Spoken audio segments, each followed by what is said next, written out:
But it was just continual threats of, I will, tell my wife, she'll come after me, and she does have a history. She'll come after you. She'll come after your license. I will destroy your life. I will get your kids taken away from you. Here I'm in the middle of a divorce too at the same time. So there's a lot of pull there.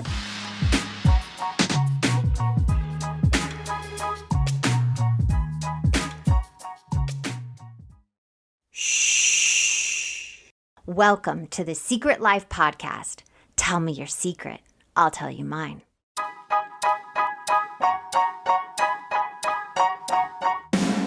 Sometimes you have to go through the darkness to reach the light. That's what I did. After 12 years of recovery in sex and love addiction, I finally found my soulmate, myself. Please join me in my novel, Secret Life of a Hollywood Sex and Love Addict, a 4-time bestseller on Amazon. It's a brutal, honest, raw, gnarly ride, but hilarious at the same time. Check it out now on Amazon.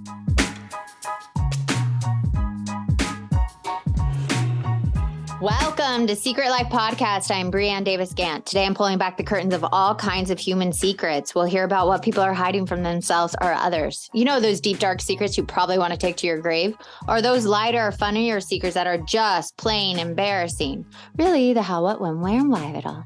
Today, my guest is Carly. Now, Carly, I have a question for you. Dun, dun, dun. What is your secret?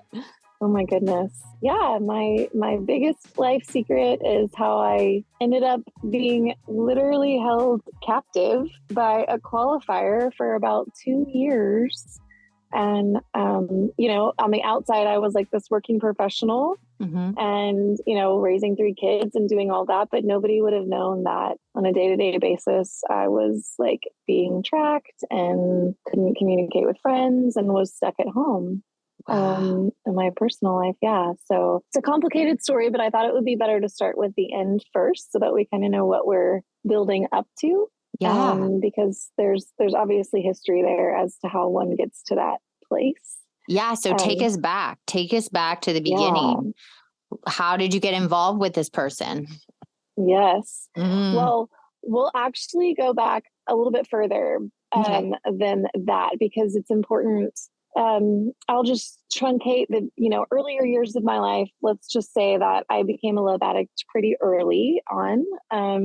Didn't get a lot of affection and love from, my caregivers. And so really learned early on in high school years, early 20s, like, relationships hit just that spot for me. Yeah. And was involved in a lot of relationships just because I wanted the validation and the approval and the praise. So I just wanted to share that piece because this has been a long ongoing pattern that I think really built up to this. I have a question for you, though. I have a question before you get into that, because you said you would get with people for the attention and validation. Did you get with people like that were toxic? Did you get with people you weren't really in love with? Did you get with people that, just liked you, so you automatically liked them? What was that little dynamic?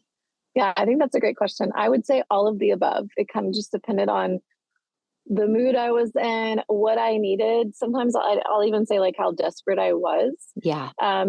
The very first relationship that I really noticed this like love addiction over was a qualifier. He was definitely a narcissist. And so I got hooked into that.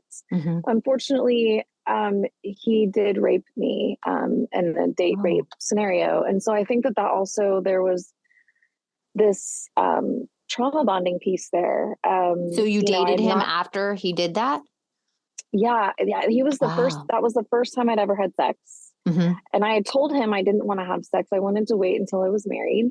And he played along for a while. And then one night he just forced me to do it, like literally held down.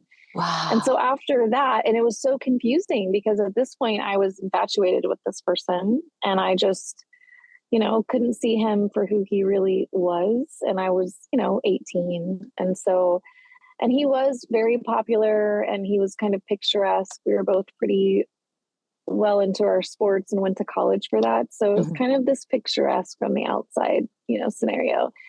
And but inside he totally violated you. Yes. Didn't listen to you. You didn't have a voice. And that was your first person you ever slept with, and how damaging that is. Yeah. Well, I just remember walking away feeling ruined. Like, okay, like I have to stay with this person. I have to make this work because I don't have anything to really offer, you know? And so that's, you know, that's an important piece. So that relationship went on and off for about 3 years. But I would say that, you know, we'd get into a lot of relationships, some that were toxic, some that were convenient, some with people I wasn't even interested in. Yeah. You know, I've been there too. I mean, I was like, oh, you like me? I guess I like you too, you know? Right. For the attention, for the, you know, I liked that, you know, the validation, the praise. I like, you know, I believed I needed that stuff because. Did you always feel too for you with the power dynamic? If someone liked you and you weren't really interested in them, at least you had that power position? Yes. Because I could always play the card if I needed to. Absolutely. Yeah. Okay. Cool. Thank you for sharing that. I was just wondering. Sure. And thank you. But you were saying then at 26, you were about to say at 26. Yeah. 27. I had been dating on and off, and I really, you know, many of my friends were married at that time and were starting to have kids. And so I was feeling the pressure there to do that. And I hadn't really found anyone that had panned out. And so I met my ex-husband at 27. Okay. And I pretty much forced it to work because he was like the least toxic person that I had been with in a while. Yeah. And he needed some rescuing. And which we all love to do. You need some help. You need some rescuing. I'm there. That's right. You need me. I will be there. And so, you know, I kind of knew in my heart that my higher power was like, no, but I pushed it. I own the fact that I was not ready to be alone again. And so I, you know, kind of forced that situation. And what do you mean by force that situation? I mean, in your mind, you forced it?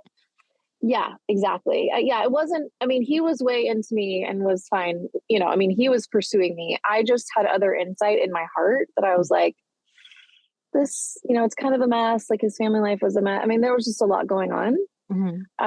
But I was terrified of being alone again. You know, I was like, no, this person is good enough.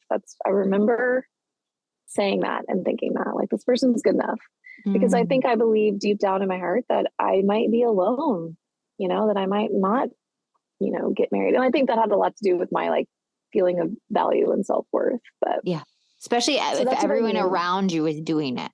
Yeah. And asking you, right? Like, so when are you gonna, you know, settle down or whatever? So that's what I mean by force. That I didn't force him. I was like forcing myself in a sense to just ignore my intuition.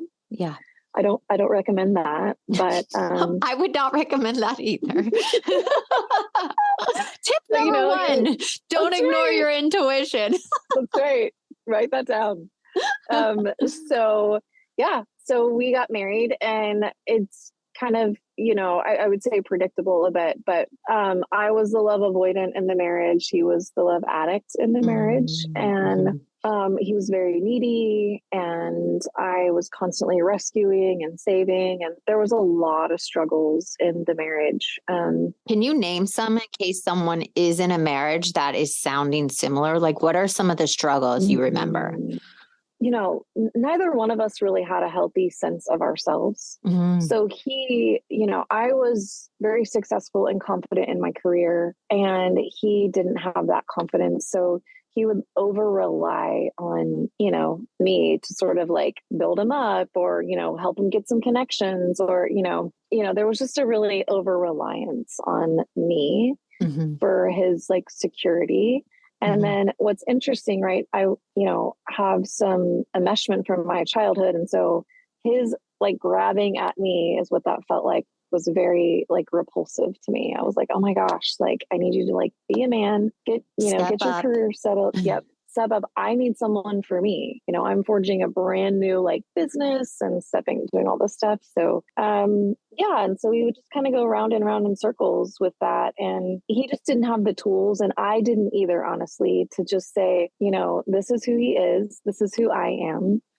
I can't make somebody be somebody that they're not, because in rescuing, I thought, okay, well, I'll just teach them these things.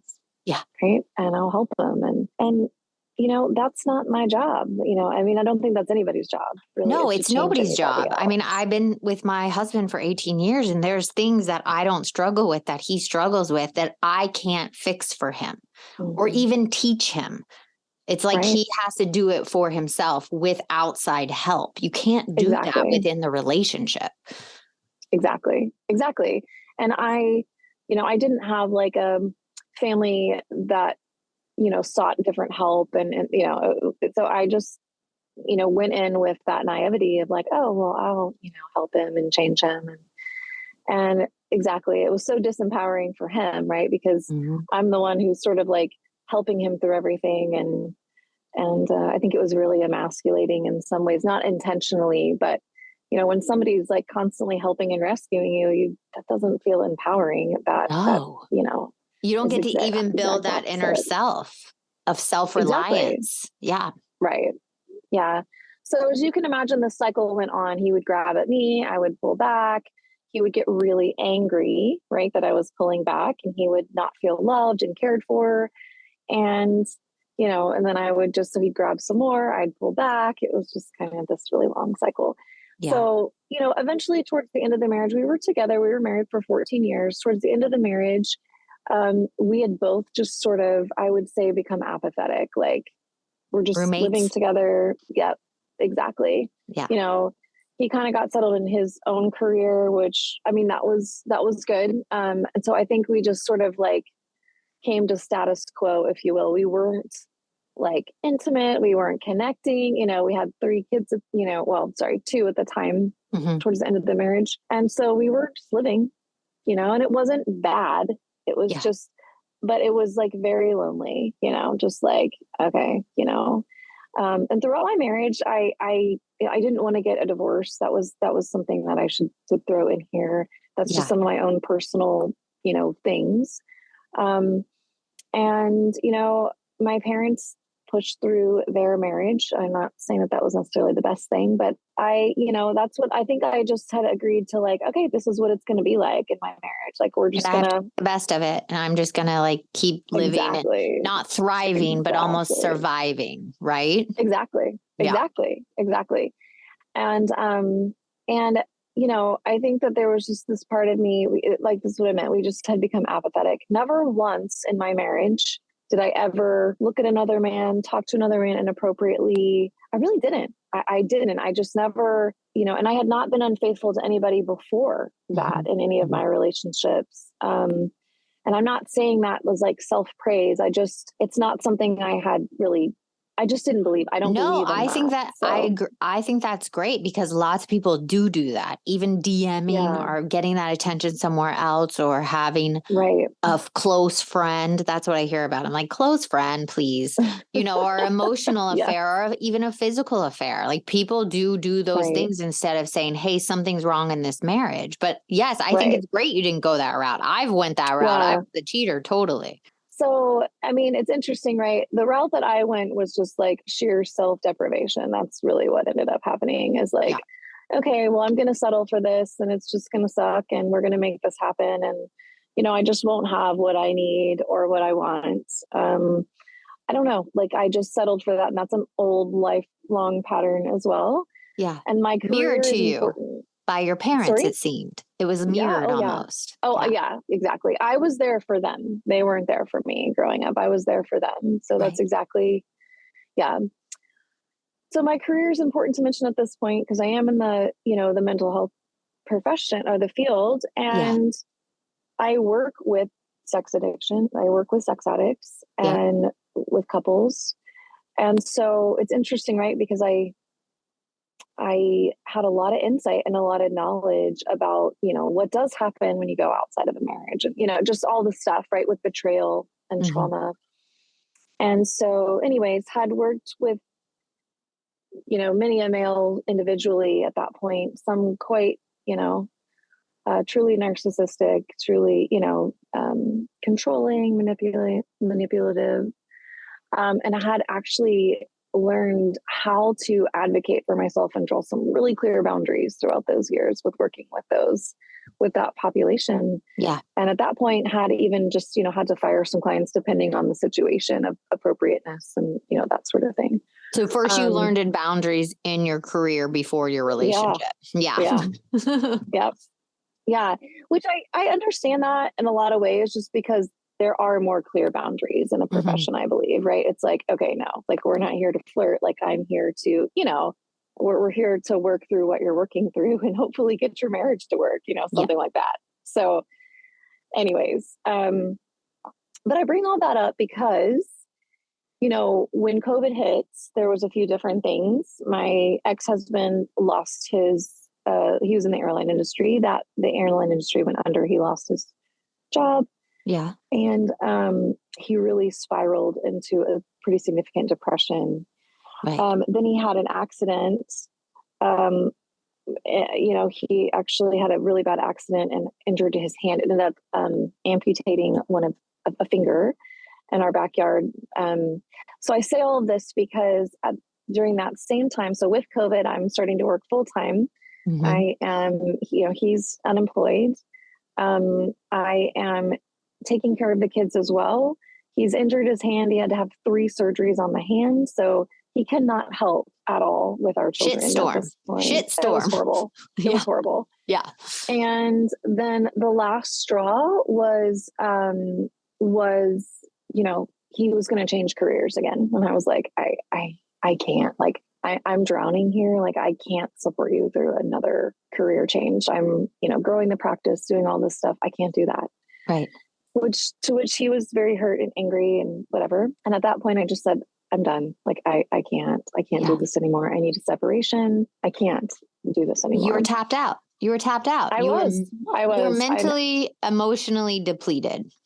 I was. And I had given everything. And the last thing is that I had just given birth to our youngest a year before, or sorry, about 6 months before. She would not take a bottle. So I'm having her transported back and forth up to my office while I'm working full time, breastfeeding, pumping, doing the whole, it was just brutal. It was brutal. Breastfeeding is brutal. Yeah. Brutal. Yeah. And it was kind of, it was my third, so I was very familiar with but it was just the logistics of it were so hard. So anyways, I said, I want a separation. I want a separation. Oh my God, yes.com is a website with findings from the largest ever research study in women's pleasure. In partnership with Kinsey Institute researchers, they asked tens of thousands of women what made their pleasure better, solo, or with partners. Then they found the patterns in those discoveries, the physical techniques, psychological techniques. And all that wisdom is organized on omgyes.com as super honest videos, animations, and how-tos. OMG Yes is for women, men, and couples. Some think it's only for women, but it's actually relevant for anyone who wants to learn more about women's pleasure.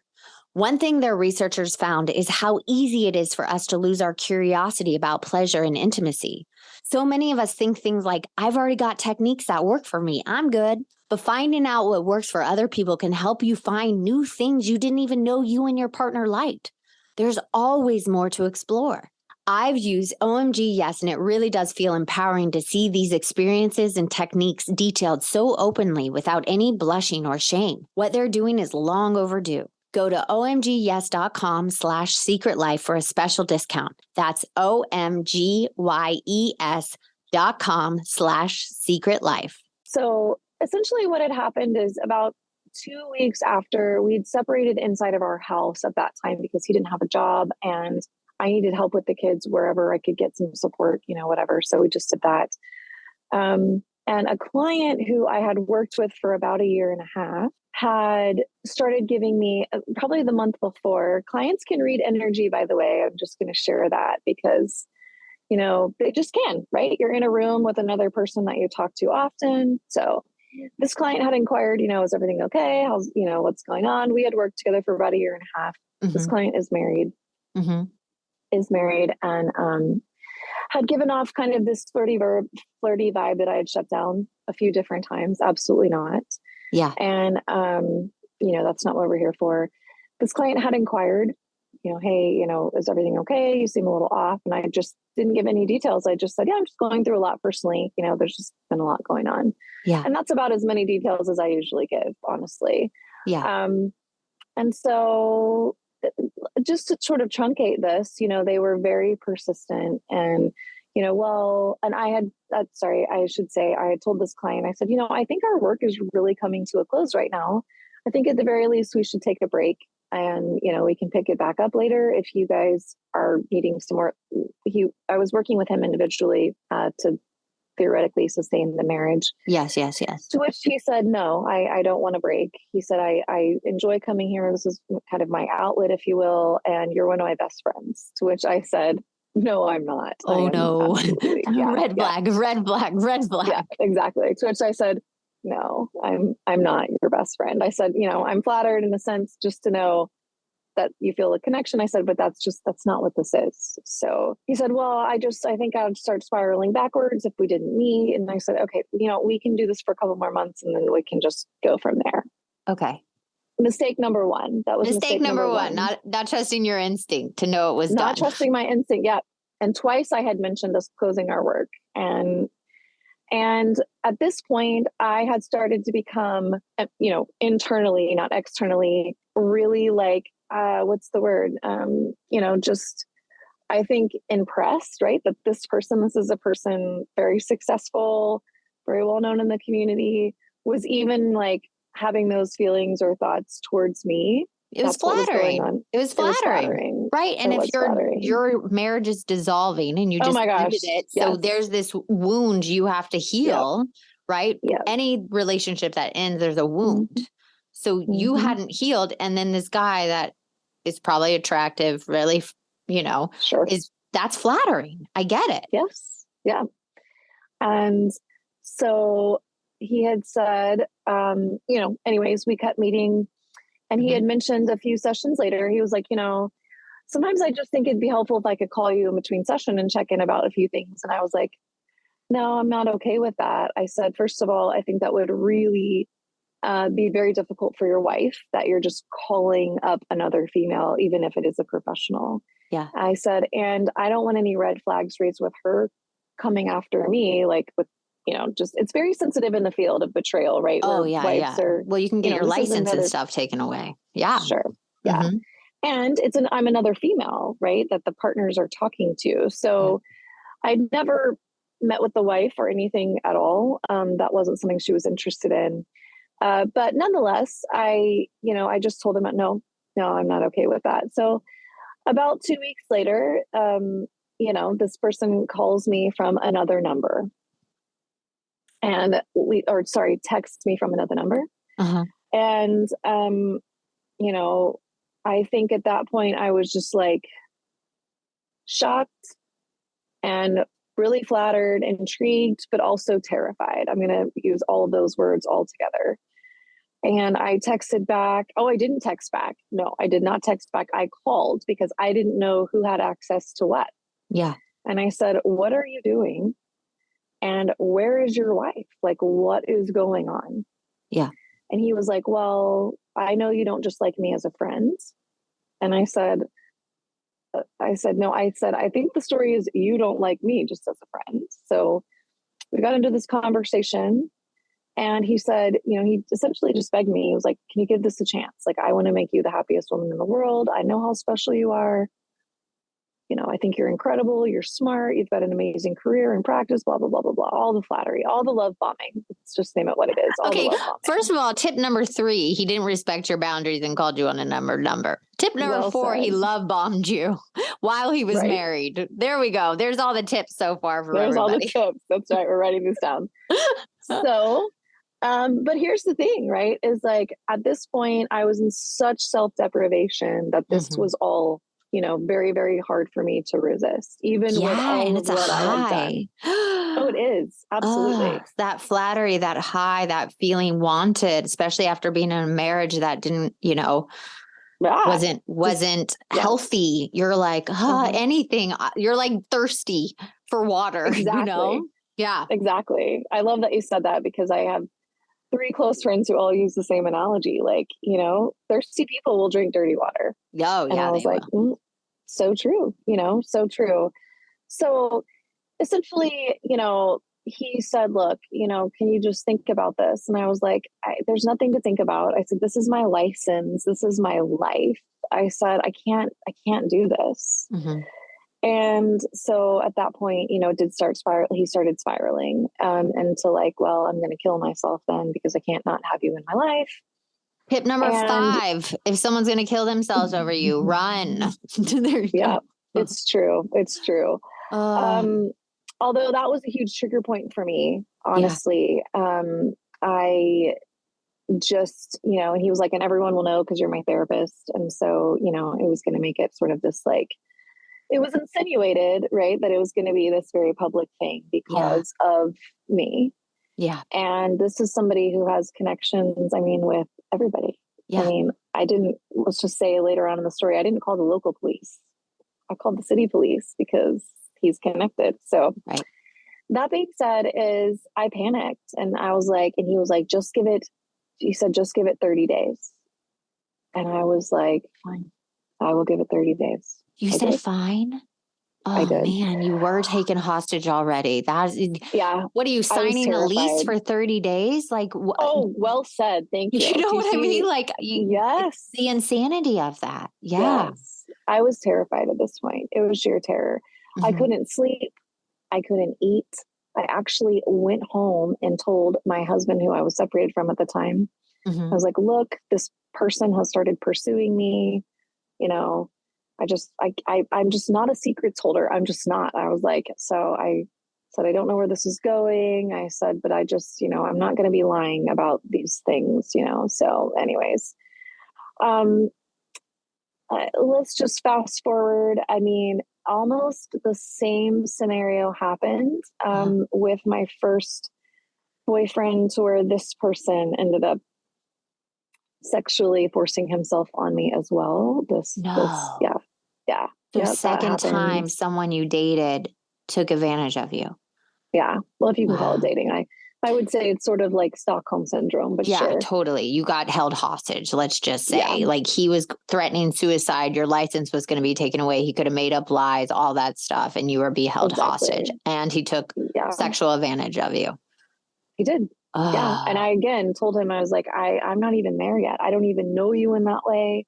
I'm not there. I'm just, And where did that happen? Can you even say where that happened?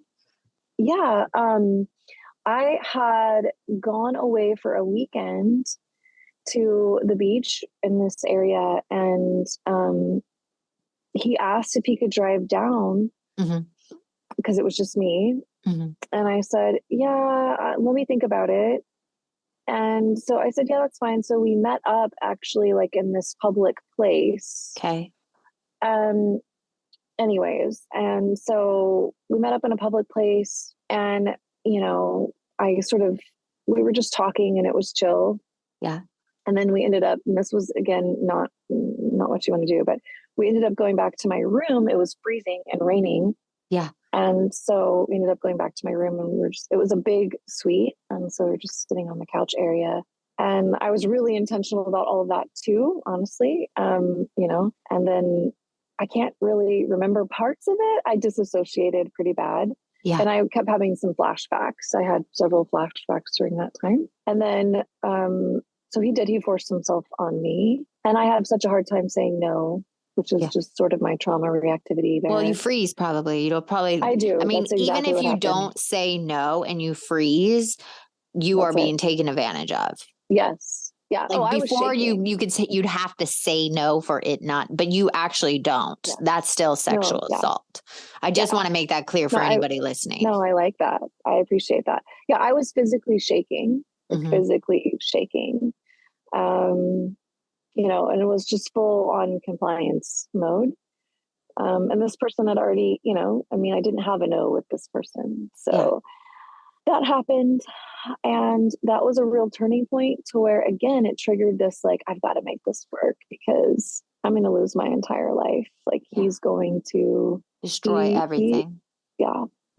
yeah, I saw this entire other side of this person. And we are talking, it's important to note, like, this is sociopathic and narcissistic behavior. This isn't just, somebody who is your typical sex addict. So I just want to clarify, like, there's a big difference, Yeah. but of course, not all these things are known until you're, in these places. Reflecting.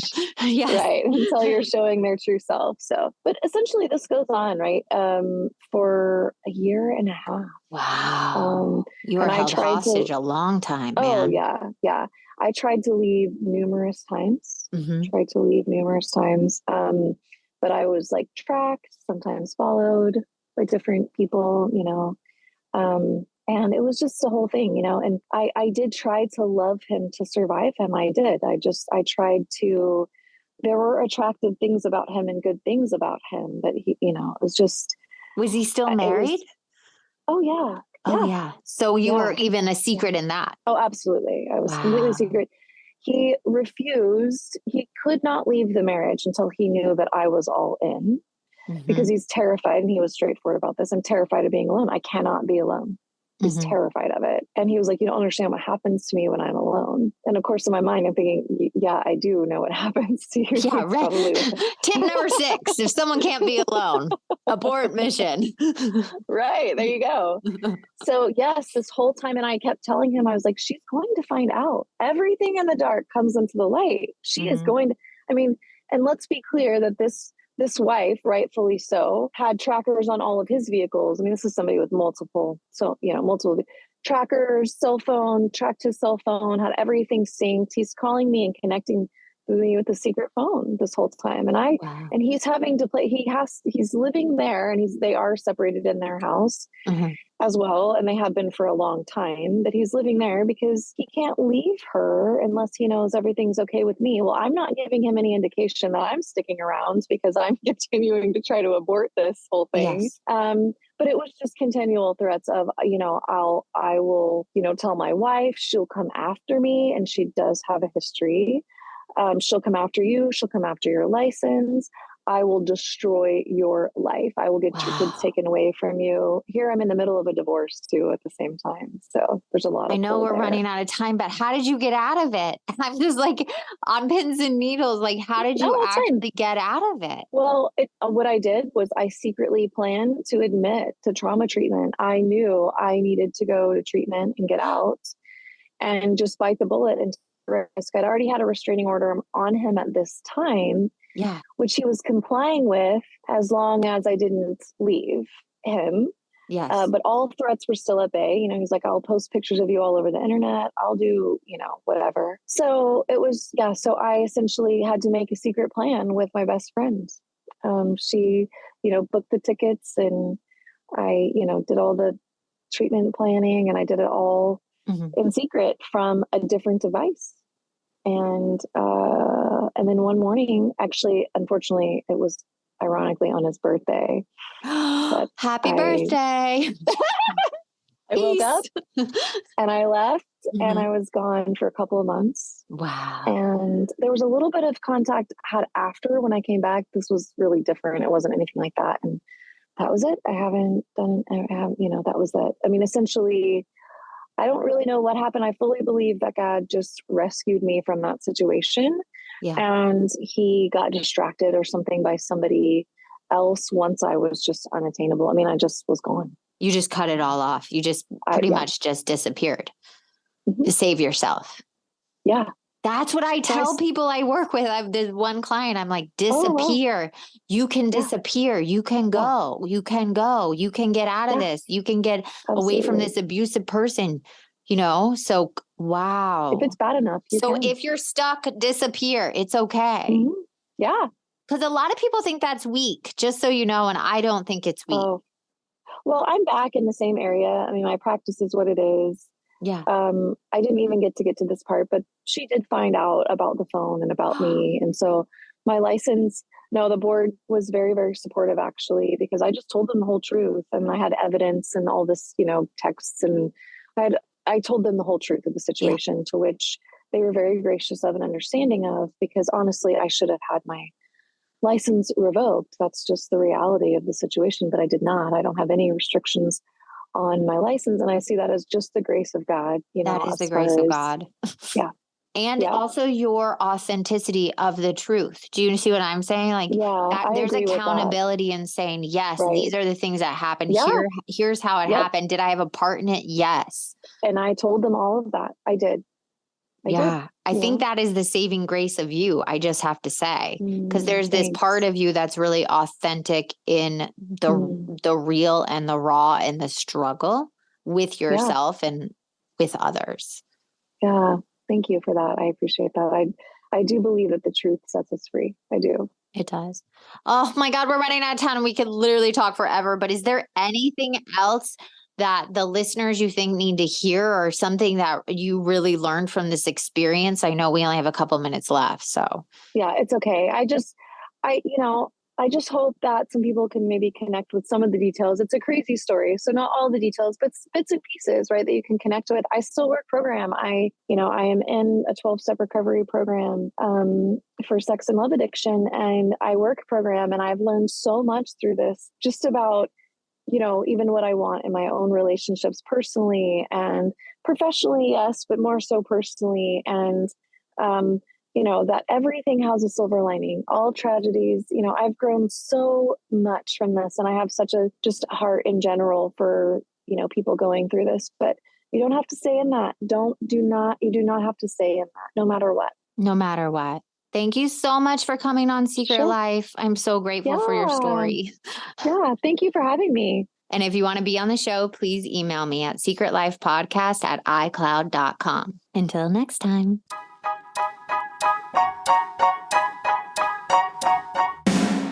Thanks again for listening to the show. Please subscribe, rate, share, or send me a note at secretlifepodcast.com. And if you'd like to check out my book, head over to secretlifenovel.com or Amazon to pick up a copy for yourself or someone you love. Thanks again. See you soon.